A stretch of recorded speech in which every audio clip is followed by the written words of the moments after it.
Hello, everyone. Welcome to the Invest in Knowledge series. Today, this video will explain more about the term beta. Imagine the stock market as a vast ocean. Some stocks are like calm, steady cruise ships, while others are like turbulent, stormy seas. Beta is the measure of a stock's volatility relative to the overall market. In simpler terms, beta tells us how much a stock's price tends to move in relation to the overall market. A higher beta means a stock is more volatile, while a lower beta indicates a more stable stock. Mathematically, beta is calculated using a formula that compares the covariance of a stock's returns with the market's returns to the variance of the market's returns. Don't worry, you don't need to be a math whiz to understand this. We'll focus on the practical implications. Before we continue, remember to hit subscribe for weekly wealth creation tips. Let's say you're considering investing in two tech stocks, Apple and Tesla. These are two of the largest and most popular stocks among retail and institutional investors. As of today, Apple's beta is around 1.2, while Tesla's beta is around 1.8. This means Tesla is more volatile than Apple and the overall market. If the market goes up by 10%, we might expect Apple to go up by around 12% and Tesla to go up by around 18%. However, if the market goes down by 10%, Apple could go down by 12% and Tesla could go down by 18%. To find the beta of these stocks, we can use financial portals like Yahoo Finance or Google Finance.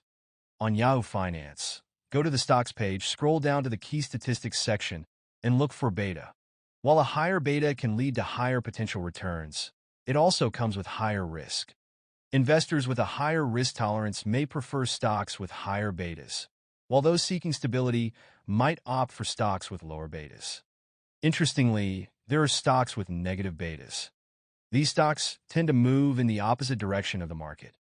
For example, gold mining stocks often have negative betas. When the market is down, investors often flock to gold as a safe haven asset, driving up the price of gold mining stocks. So, how can you use beta to your advantage? First, portfolio diversification. By combining stocks with different betas, you can reduce overall portfolio risk. For example, if you have a portfolio with high beta stocks, you can balance it with low beta stocks. Negative beta stocks can be used to hedge your portfolio against market downturns. By including a small portion of negative beta stocks in your portfolio, you can reduce your overall portfolio risk. Second, timing the market.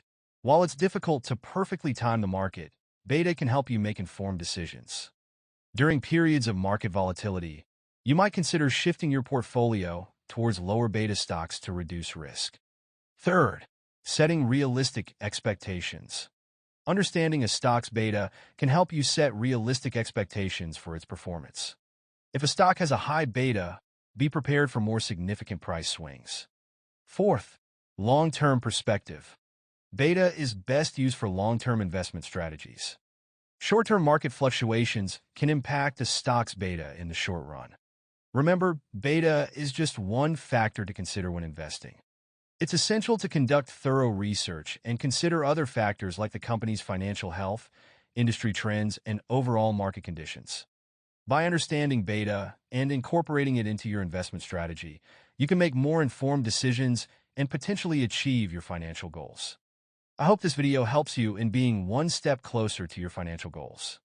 Please give a thumbs up on the video if you have enjoyed watching. If you have any questions, please leave them in the comments below. And be sure to subscribe to our channel for more wealth creation tips. Bye.